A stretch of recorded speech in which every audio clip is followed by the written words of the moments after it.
when we're talking about the KPI, Nikhil, what it is that you were not able to fix with general purpose softwares like Zoho or Odoo when it comes to cash flow control linked to real-time visibility of project that you are able to solve through a purpose-built softwares?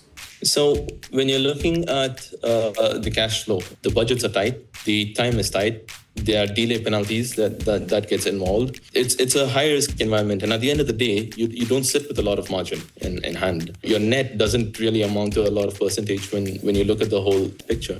So what really important is, again, to keep every project cash flow positive. When you're running a construction project, there's so many different line items that are happening over there.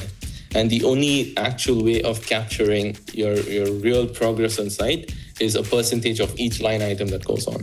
And when you're looking at that, our payment terms sort of linked to these progress in things, because no one's going to give us 50% at once and 50% after work. A, because they're not going to pay us 50% of a large amount, because what we do, again, it's a high capital scenario, right? So no one's going to give 50% at once. And we definitely are not going to finish the project and still have 50% outstanding. Yeah. So that's not a situation. So usually our payment terms are, let's say, 20% advance or 30% advance, and the balance is on progressive. So when we say it's on progressive, it means if I've collected 30% advance, I need to raise my next invoice at 50%. And hopefully I get paid within a week after that. And then the next invoice goes up, at 70% and so on.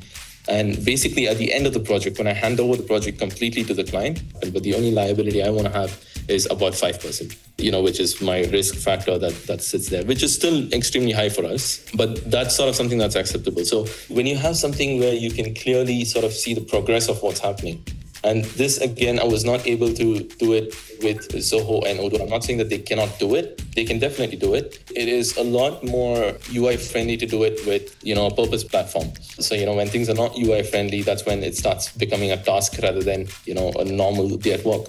So that's sort of where you start seeing the difference, where I don't really know what the progress on site is. I've completed, let's say, maybe about 70% of the project, but I've received only 40% of the payment. And, and this is usually something that we started finding out later in the project, not early enough that we could act on it. So that's predominantly how these two are linked. So does the team at GCID religiously logs, and you are religiously tracking the installed work progress on some review cycle? For our new projects, we've sort of launched everything on the purpose-built platform. Quite specifically RDash, right? And what we have is our project managers, project engineers having daily progress reports. So they fill in the daily progress reports, and let's say that we get the main LPO from the client and maybe we have a variation or something like that. We can see the progress of each one of these. And then depending on that and versus our contract, our accounts team is able to sort of pick it up and move with it.